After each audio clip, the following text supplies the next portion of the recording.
नागपुरात शरद पवारांच्या राष्ट्रवादीला धक्का बसलाय। पक्षाचे ज्येष्ठ नेते माजी गृहमंत्री अनिल देशमुख यांचे सुपुत्र सलील देशमुख यांनी पक्षाच्या प्राथमिक सदस्यपदाचा राजीनामा दिला आहे। माजी गृहमंत्री अनिल देशमुख यांचे सुपुत्र आणि राष्ट्रवादी शरद पवार गटाचे नेते सलील देशमुख यांनी पक्षाच्या प्राथमिक सदस्यपदाचा राजीनामा दिला। याबाबत त्यांनी पत्रपरिषदेत घोषणा केली।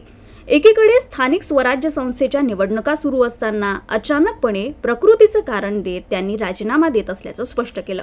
उद्या काय होईल हे काही सांगता येत नाही, परंतु सध्या त्यांनी दिलेला राजीनामा प्राथमिकतः आरोग्य कारणांमुळे असल्याचा ठाम दावा केला। राष्ट्रवादी काँग्रेस पक्ष शरद पवार गटाच्या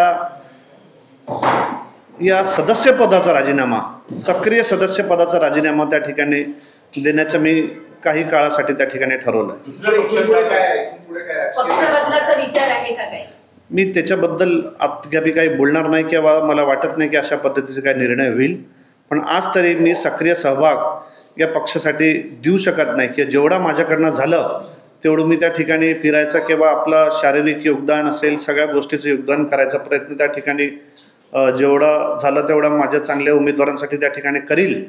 पण आज तरी मला त्या ठिकाणी डॉक्टरच्या सूचनेप्रमाणे गेले 5-6 महिने या पक्षाच्या सक्रियतेपासून त्या ठिकाणी माघार घ्यावी लागणार। सलील यांना पक्षाच्या संघटनेत मोठं पद देण्यात आलेलं नव्हतं, मात्र गेल्या विधानसभा निवडणुकीत त्यांनी काटोल विधानसभेच्या मतदारसंघातून उमेदवारी लढवली होती।